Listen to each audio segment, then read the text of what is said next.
Bonjour et bienvenue dans l'épisode numéro 129 du podcast Révèle ton potentiel. Je suis ravie de vous retrouver pour un épisode interview. Interview que j'ai réalisé avec Gérald Defort. Il accompagne les entrepreneurs aujourd'hui à développer leur entreprise. Soit ils partent de zéro grâce à un incubateur où il les aide en 90 jours à avoir un plan d'action pour développer leur business. Ou alors, il a également un mastermind où il les aide à développer leur croissance et à accélérer leur développement. Dans ce podcast, on a retracé son parcours comme à mon habitude dans les interviews, mais on n'a pas parlé que de ça. D'ailleurs, au tout début du podcast, nous avons parlé de ce qui lui est arrivé ces derniers temps. Il vient de perdre son compte Instagram. On a parlé de comment faire quand on a bâti toute une communauté et qu'on a mis des efforts sur une plateforme, comment faire pour vivre bien la chose finalement, comment faire pour tout reconstruire si c'est le cas, tant qu'il n'a pas retrouvé son compte Instagram. Comment faire pour continuer à développer son entreprise tout en se passant de ce réseau social pour le moment. On a aussi parlé des douleurs et des croyances récurrentes qui peuvent survenir chez ses clients. Et on a vu finalement comment les débloquer. Quelle est la stratégie de Gérald pour aider ses clients à passer d'un point A à un point B, à développer leur entreprise et à accélérer leur croissance? Il nous a partagé vraiment toutes ces pépites. Il nous a dit que la recette secrète se trouvait dans un certain playbook. Je vous laisserai écouter le podcast pour découvrir ce qui se cache derrière ce mot. En tout cas, c'était très intéressant parce que moi, je ne connaissais pas le terme. Peut-être certains d'entre vous, vous l'utilisez déjà. Moi, j'utilise peut-être d'autres termes, mais en tout cas, pas celui-ci. Et il nous a vraiment donné toute la structure complète pour pouvoir avoir un business qui accélère et qui se développe avec de belles performances. Vous n'hésitez pas à nous faire un retour sur les réseaux sociaux pour nous dire ce que vous en avez pensé. Je serais vraiment ravie de savoir ce que vous avez pensé de cet épisode. Et comme d'habitude, si le podcast vous a plu, n'hésitez pas à me mettre 5 étoiles sur votre plateforme d'écoute préférée. Je vous en serai vraiment reconnaissante.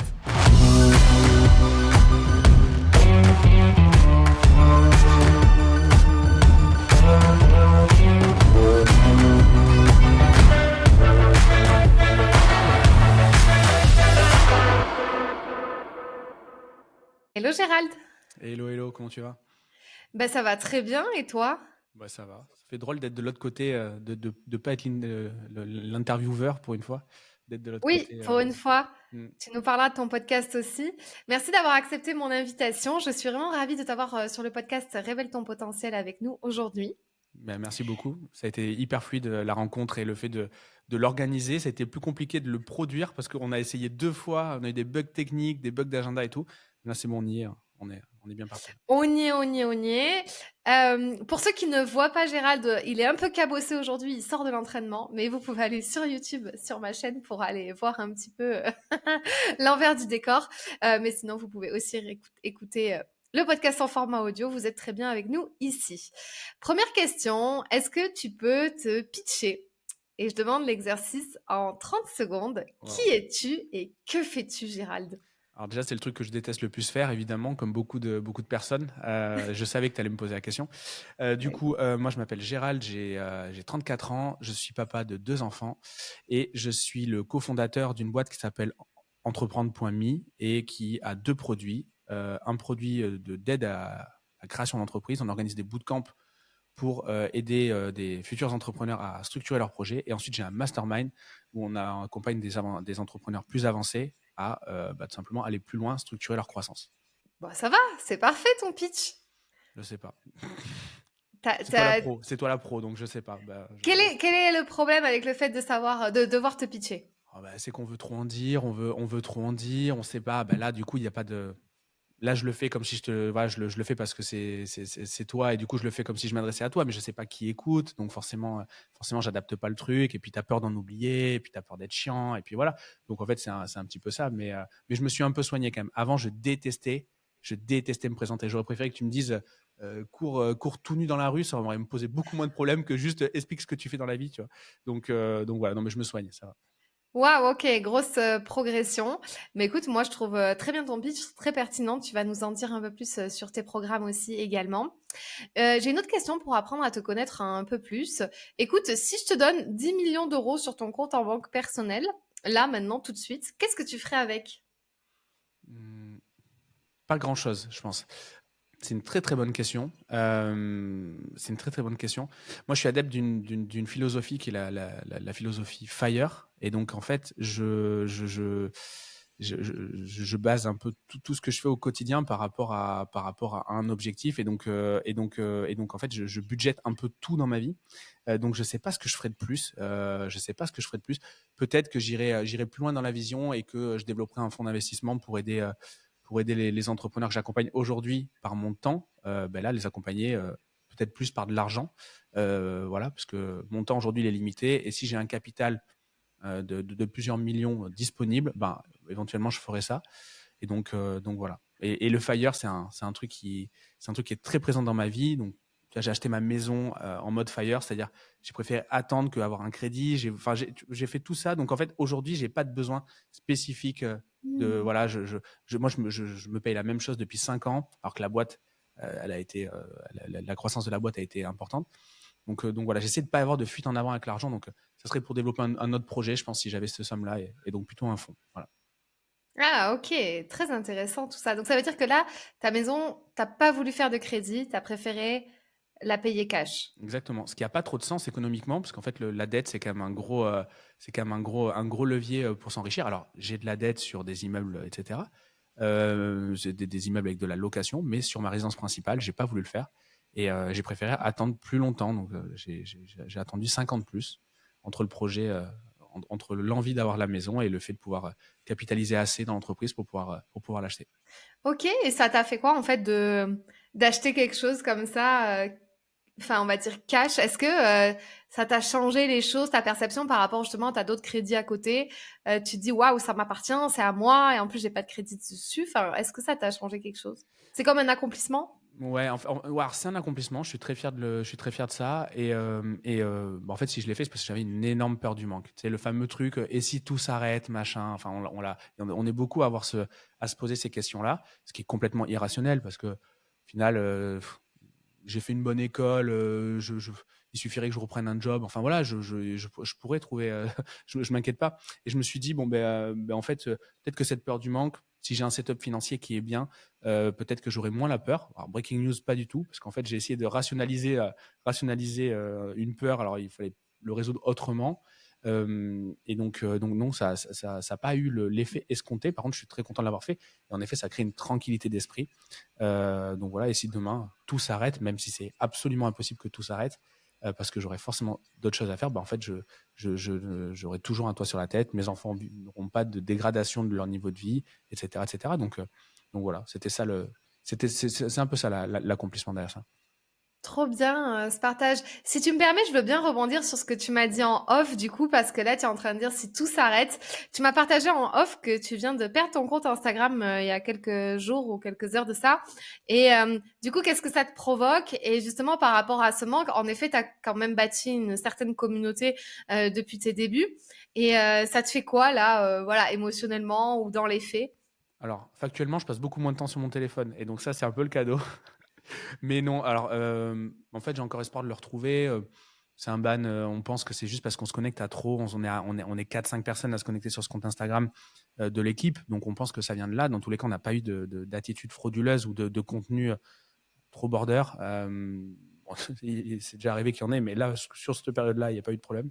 Et donc là, pour l'instant, en fait, c'est sûr que c'est un actif hyper important parce que moi, je suis adepte du building public, donc je documente beaucoup la façon dont je développe mes boîtes. Et il y a mon podcast qui est diffusé, dont la promotion est faite sur Instagram.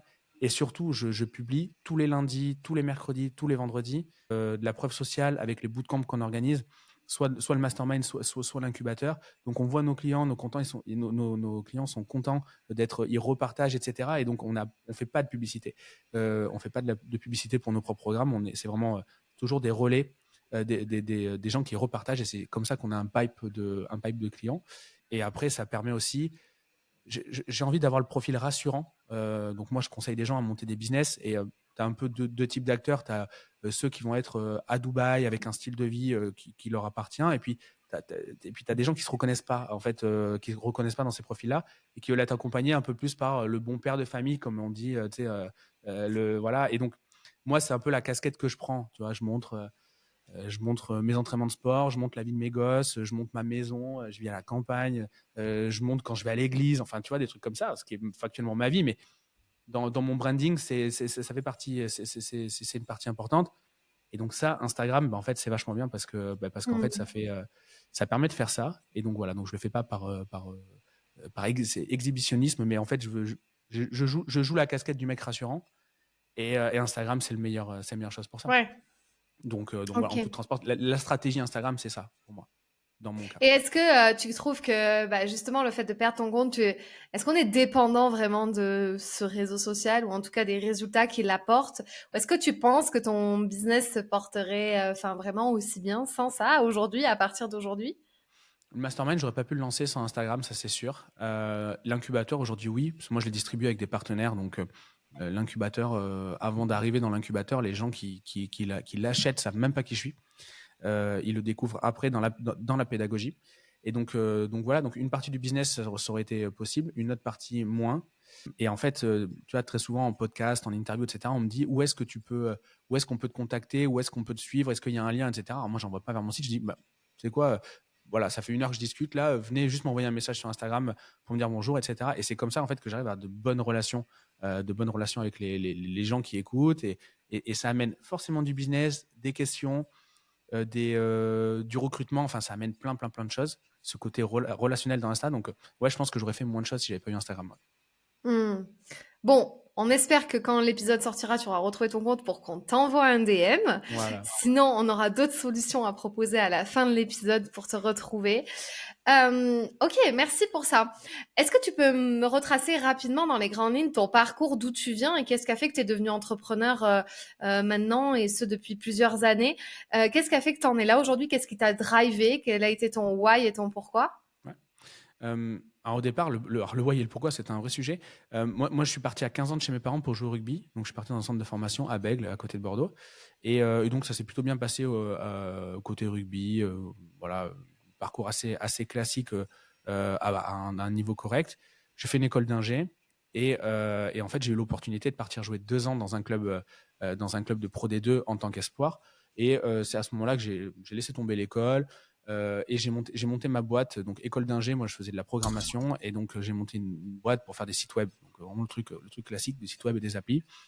Donc j'ai droppé l'école, j'ai fait ça en parallèle du rugby. J'ai eu mon fils très tôt, je l'ai eu à 24 ans. Donc à ce moment-là, ben, j'ai arrêté le rugby, donc je suis passé dans la vie adulte. Et, euh, et donc voilà, j'ai découvert les muses, donc les business en ligne.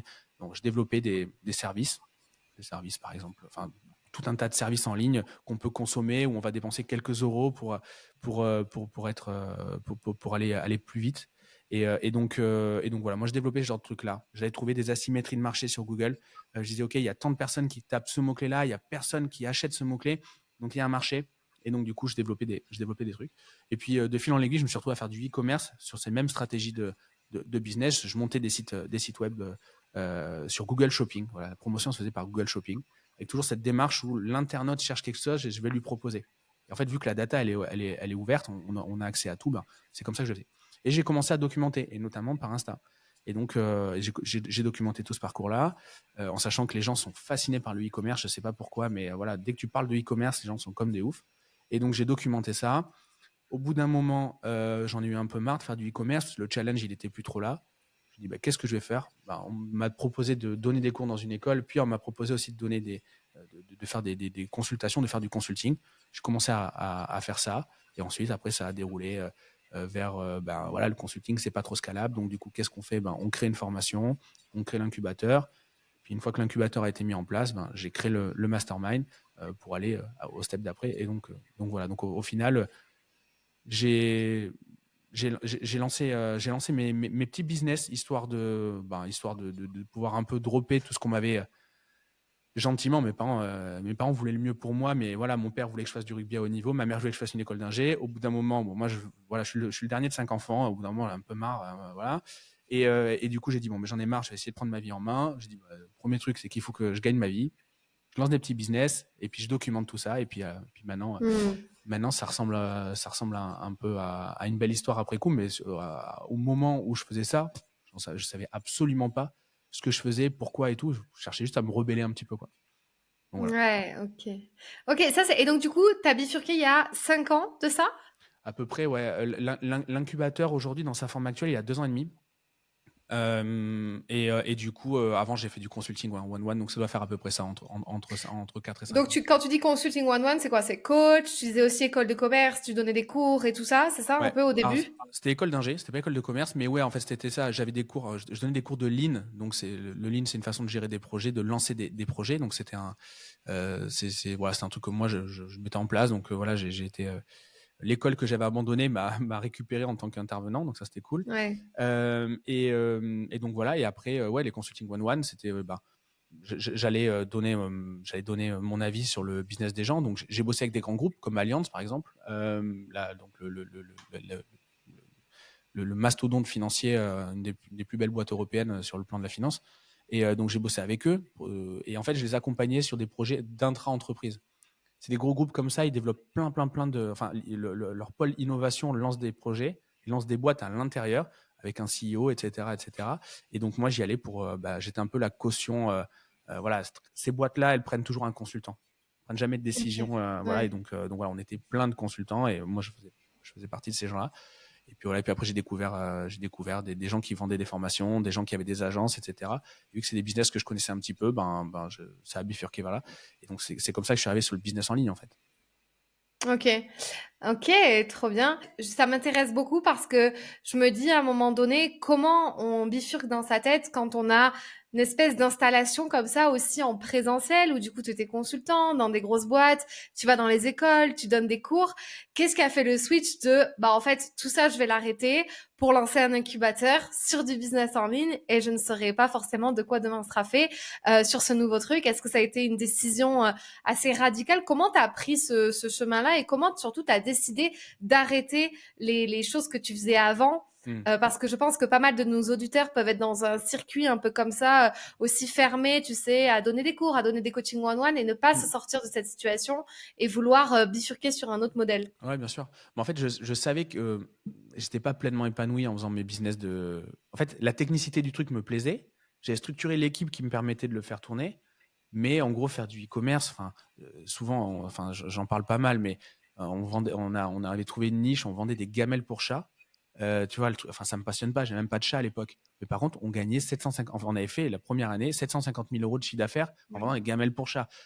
Alors voilà, ça c'est cool, machin, mais le challenge intellectuel, il est pas là, il était pas là. L'équipe a été hyper bien structurée. Baptiste, mon associé de l'époque sur ce business-là, qui aujourd'hui on collabore toujours ensemble, il tenait la baraque. De toute façon, c'était un process. On lançait 2500 produits par an. Enfin, c'était n'importe quoi. On scrapait des produits, on les lançait. Donc, c'était un truc de dev.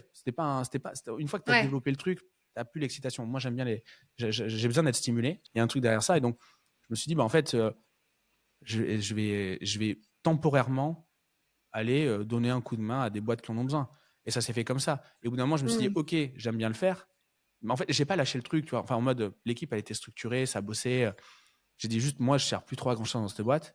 Et donc, du coup, je vais le faire, mais complètement en mode, enfin, je me dis, s'il n'y a pas d'enjeu, je vais juste aller à Paris 2 fois par semaine et je vais proposer des Zooms. Voilà, ça me coûte des billets de train et un abonnement sur Zoom. C'est rien. Et puis j'avais des demandes. Donc, je l'ai fait comme ça. Au bout d'un moment, je me suis dit, OK, j'adore bosser, enfin, j'adore autant bosser dans le business des autres que dans le mien. Parce que ce qui est bien dans le business des autres, c'est quand tu es consultant, tu n'as pas les galères qu'il y a à côté, parce que le monde merveilleux de l'entrepreneuriat, moi, je vends du conseil pour monter des boîtes, donc je ne veux pas dire ne devenez pas entrepreneur, c'est juste génial. Mais juste, bah, c'est pas gratuit. C'est pas gratuit de devenir entrepreneur. À ce moment-là, moi ça m'allait très bien de donner juste du conseil dans des boîtes. Et donc voilà, et je me suis dit, bon, mais ça, c'est trop bien, je veux continuer à le faire, c'est bon, ça, c'est validé. Par contre, il faut un truc un peu plus écologique pour moi parce que je vais péter un plomb au bout d'un moment. Je veux avoir ma vie de famille. Aller à Paris tous les 4 matins, ça va me gonfler. Être sur Zoom, ça me bouffe une énergie de dingue. Et bah, ok, bah, comment on va pouvoir trouver un truc agréable à faire, écologique en fait, pour moi. Et donc c'est comme ça qu'on a créé l'incubateur.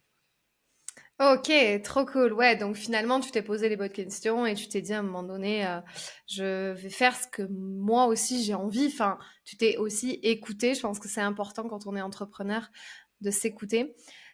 Dis-moi, j'ai une question parce que j'ai l'impression que tu as quand même des grosses forces, on va dire, commerciales et créer des partenariats, aller rencontrer les gens. J'ai l'impression que tu fais assez ça naturellement. J'aimerais te poser une question, c'est peut-être une question un peu large, un peu vaste, mais tu peux y répondre comme tu souhaites. C'est comment tu as fait surtout au début, alors peut-être on va parler de l'infoprenariat et on va parler du business en ligne, mais pour créer des partenariats solides, t'associer à des gens qui ont déjà une certaine autorité. Comment tu as fait pour faire ça à tes débuts? Est-ce que c'est venu tout seul, naturellement, ou est-ce que tu as persévéré? Est-ce que tu as eu des non aussi, des échecs?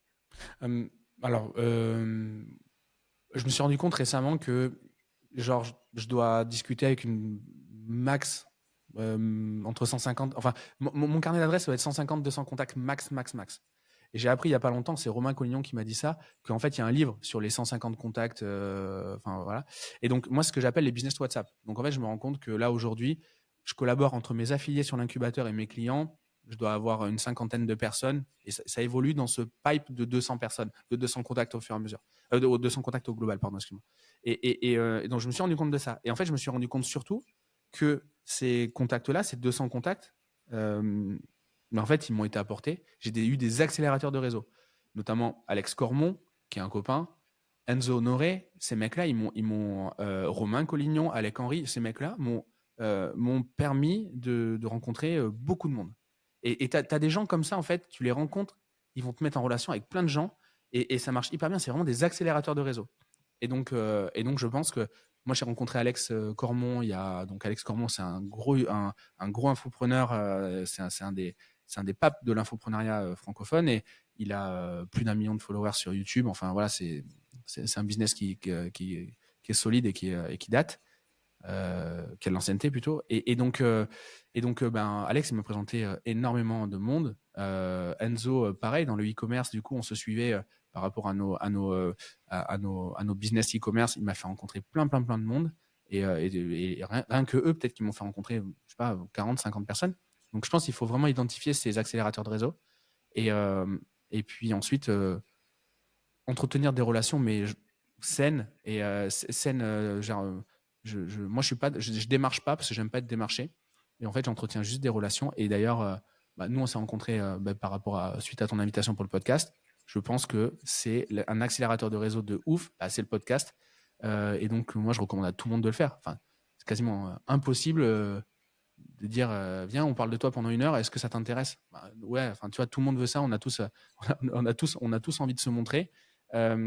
Et du coup, si après, derrière, intelligemment, on entretient la relation, si tu as besoin de moi, je te donne un coup de main, j'ai un contact pour toi, j'ai machin truc, sans forcément être dans la transaction, il y a du business qui fait un jour ou l'autre, qui se fait un jour ou l'autre. Je pense que le réseau, c'est vraiment le truc avec le plus gros ROI, mais avec le moins de prédictibilité. Tu as des gens, en fait, tu as un énorme crush pour une personne, tu dis ok, c'est trop cool, on va trop faire des trucs ensemble, il se passera jamais rien. Et t'en as d'autres, tu vas lui parler 3 fois dans l'année, et les 3 fois, ça va être des trucs qui vont te faire des bons quantiques dans ton business. Enfin, en tout cas, moi, je remarque ça comme ça. Et donc voilà, et d'où, enfin, le mastermind, moi, je suis client de chez Romain Collignon, qui est un pote, qui est donc du coup, qui me mentor pour mon mastermind également. Romain, il parle beaucoup plus de l'entrepreneur, moi, je parle beaucoup plus de l'entreprise. Donc en fait, on se marche pas dessus, on est ultra partenaire. Et donc, le mastermind, c'est un super levier pour faire du réseau, quoi. Donc voilà. Réponse un peu longue, désolé. Non, bah c'est parfait. Bah, réponse longue, question hyper vaste, donc forcément ça va avec. Et c'est très très intéressant. Donc en fait, tu es en train de dire qu'avec un carnet d'adresses finalement qui est pas très grand, qui est pas très large, tu as privilégié des relations de qualité, des vraies relations qui t'a permis de développer derrière ton business aussi.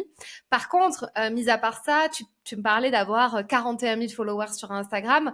Donc ça, forcément, c'est pas des gens que tu les connais tous, du coup.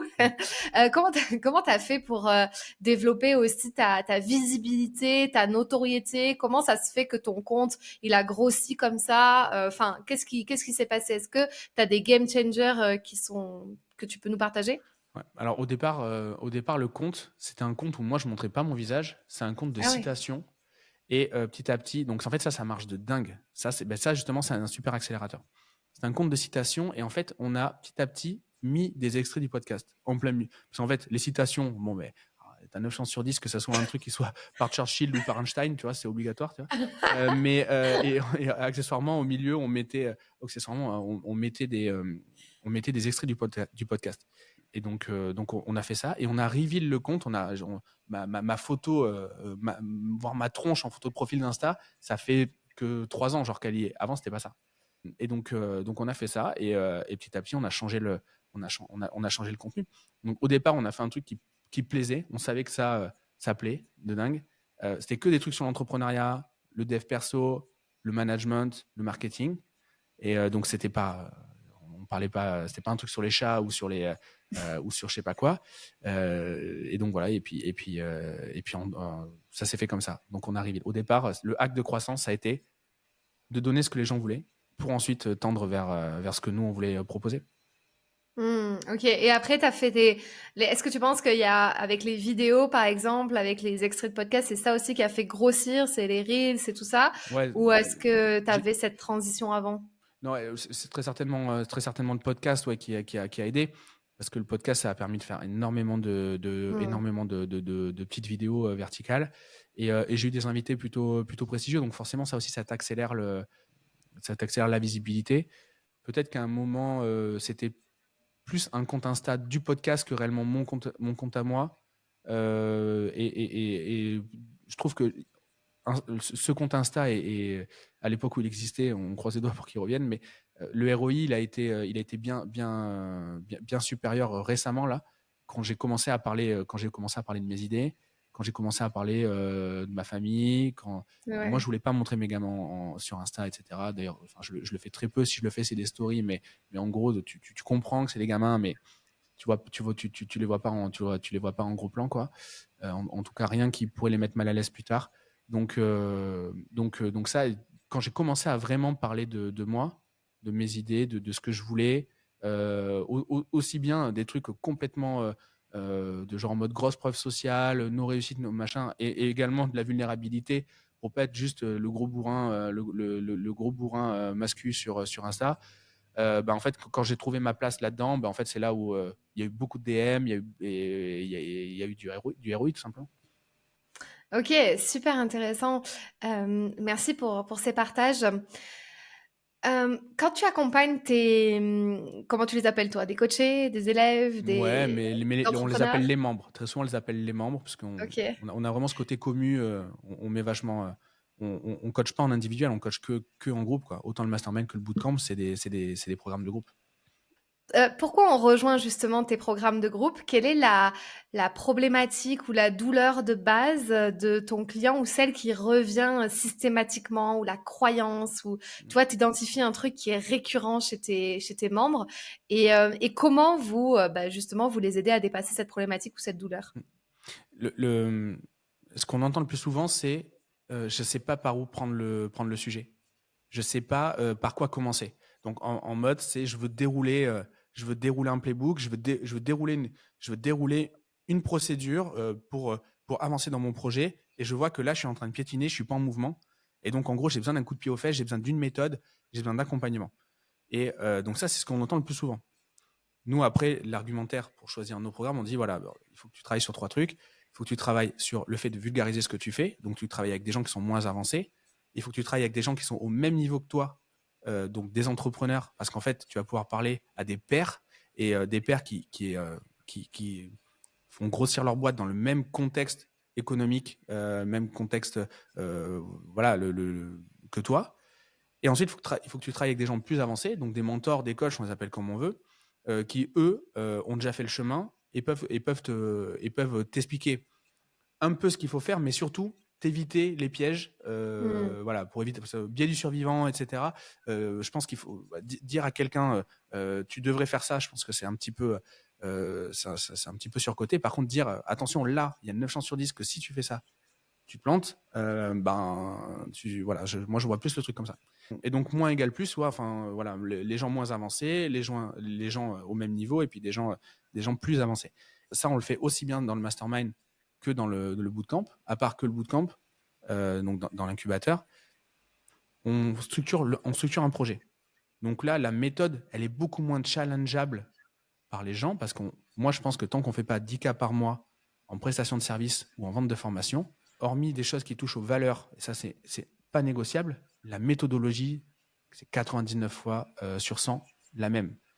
On déroule un playbook, on va sur le marché le plus vite possible, on capte énormément de signaux, et ensuite, on est en réaction par rapport aux signaux qu'on a captés. C'est le principe du lean.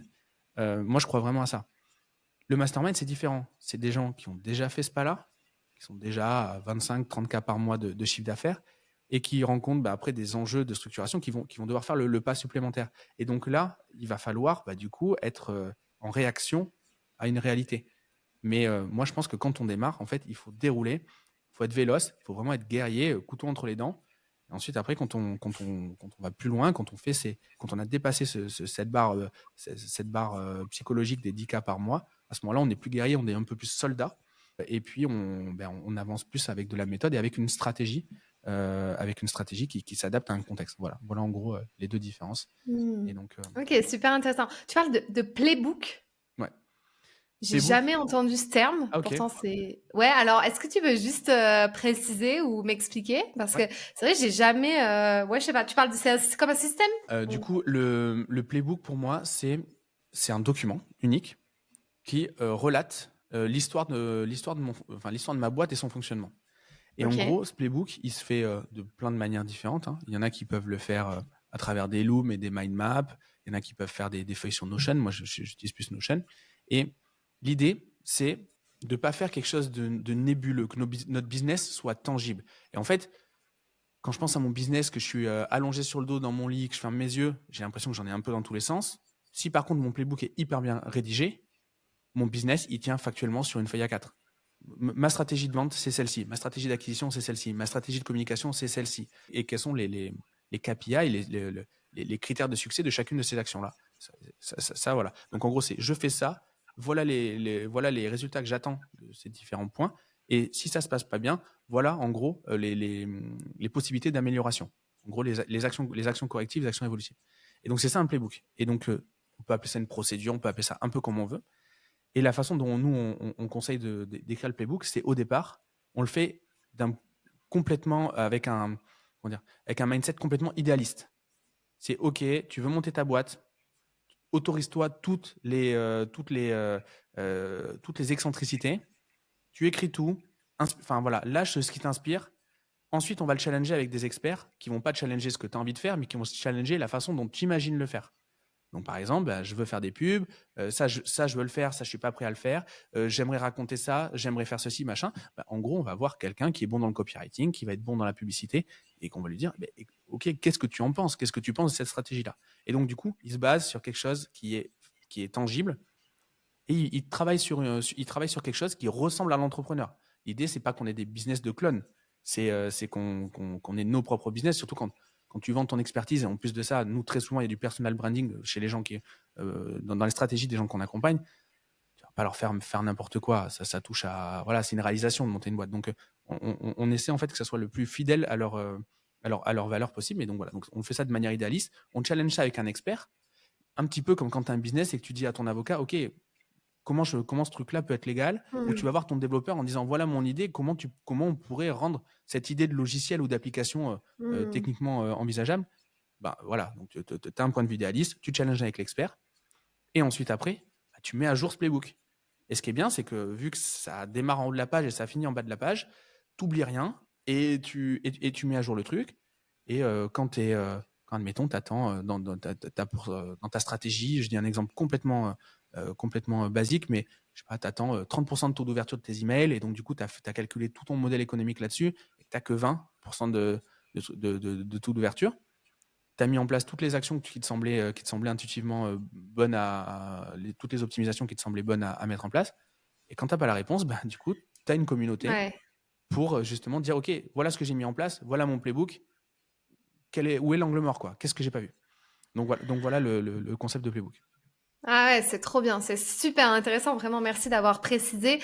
Je reviens sur sur cette chose dont tu parlais tout à l'heure, autour des 10 000 €, de cette espèce de sas où les gens ne l'atteignent pas ou bloquent peut-être à ce niveau. En fait, quelles sont les raisons principales que toi, tu as identifiées pour ne pas atteindre ce chiffre-là de façon récurrente par mois dans un business? Quelles sont les problématiques? Qu'est-ce que tu as identifié? Est-ce que c'est toujours les mêmes trucs qui reviennent ou ça dépend un petit peu de chaque entrepreneur?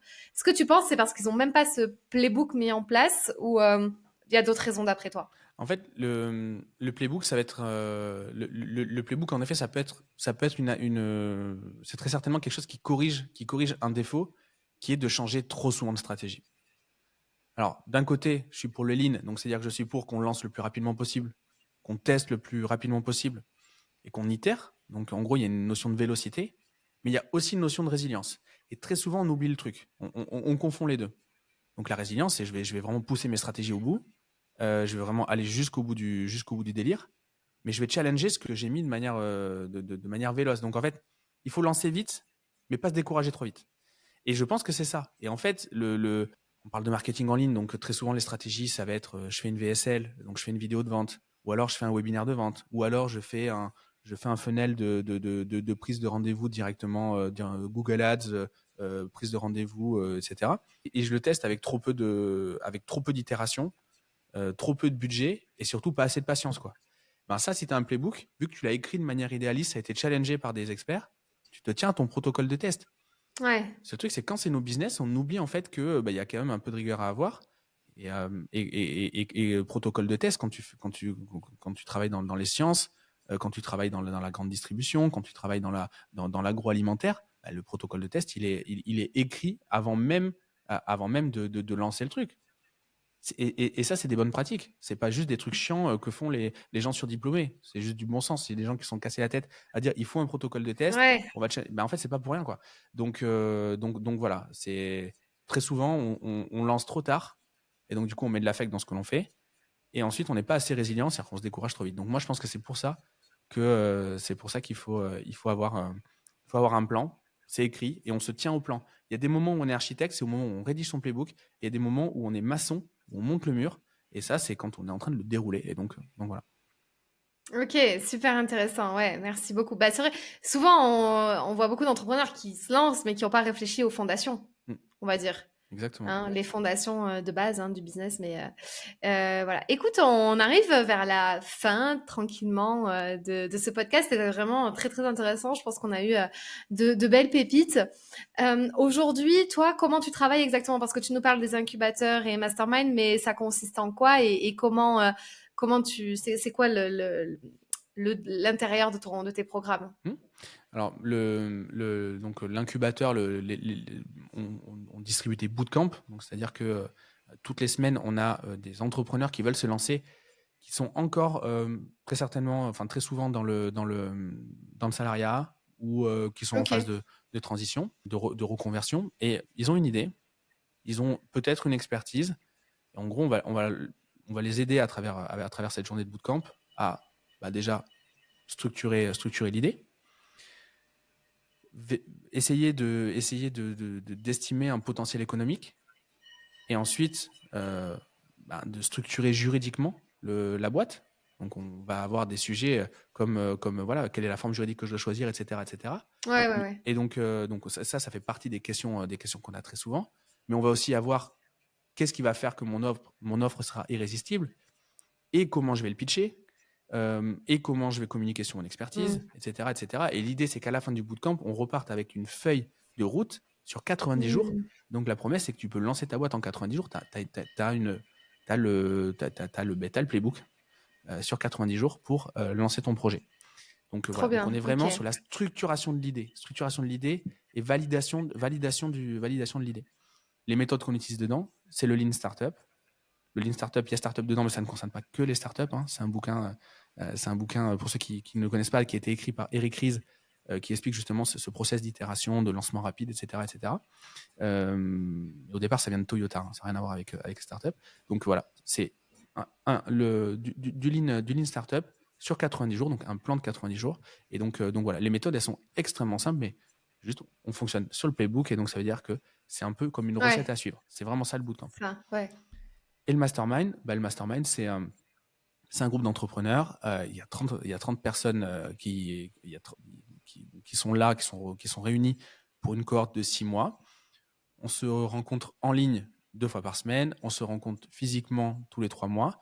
Et donc, l'idée, c'est de faire appel au cerveau collectif, c'est-à-dire c'est beaucoup plus tournant. Les gens viennent avec une problématique de management, problématique d'association, problématique de mindset, problématique de vente, problématique de marketing, etc. etc. Ouais.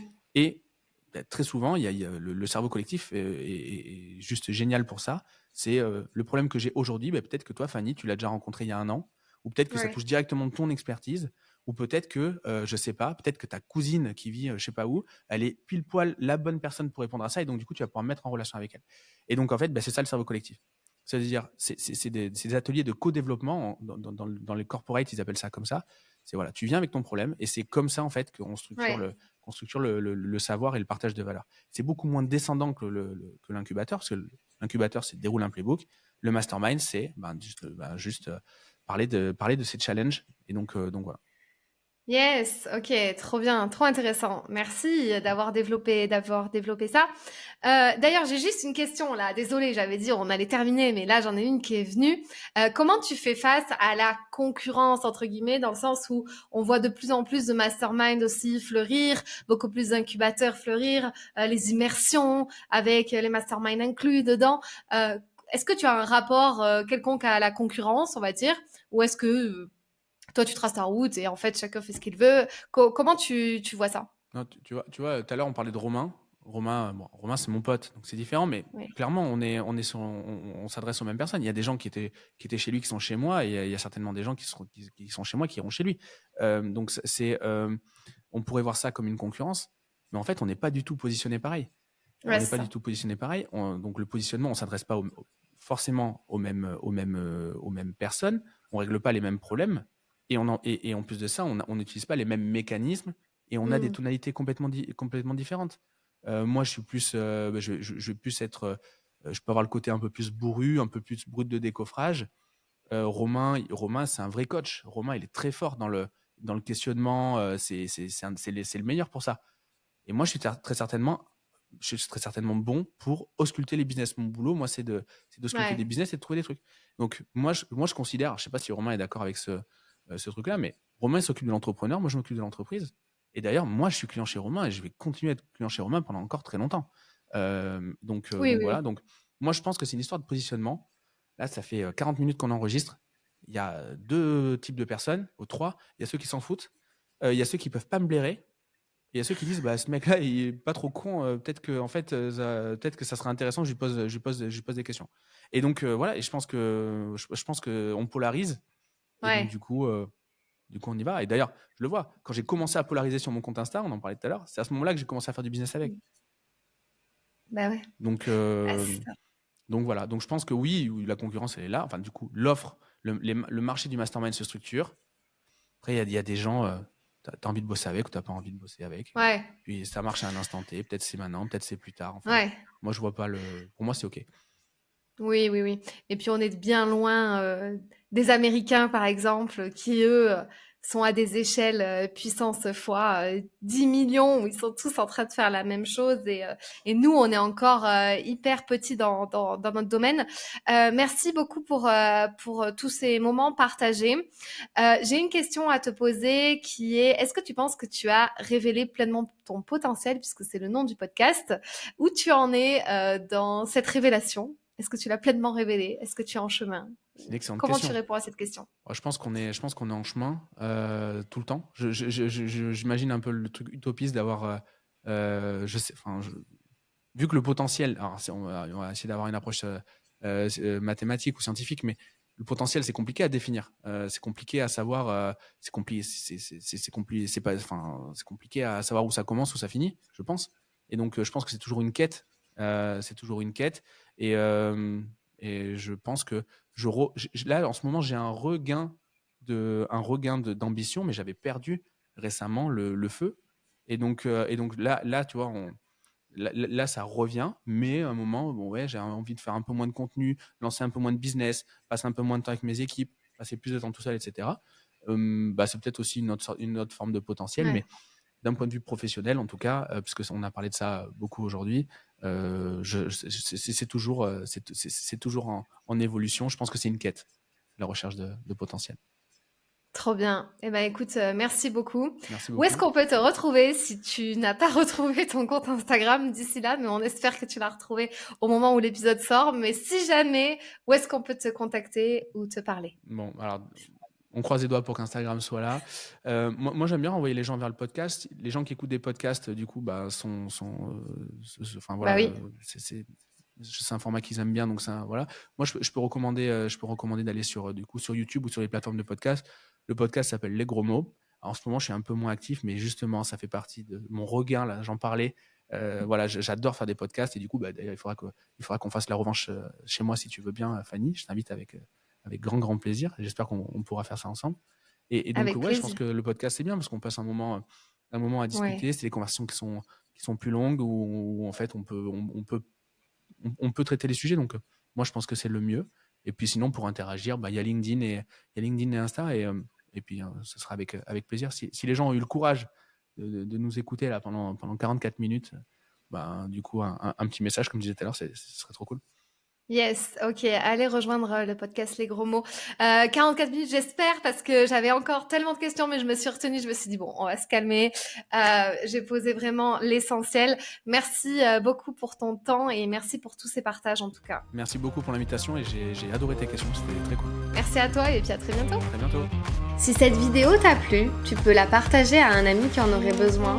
Tu peux aussi t'abonner à ma chaîne YouTube pour m'encourager. Tu peux me retrouver sur tous les réseaux sociaux sous le nom de Fanny l'Esprit Coach. Tu peux me poser toutes les questions que tu souhaites et aussi me donner des sujets que tu aimerais que j'aborde. Je te dis à très vite dans une toute nouvelle vidéo.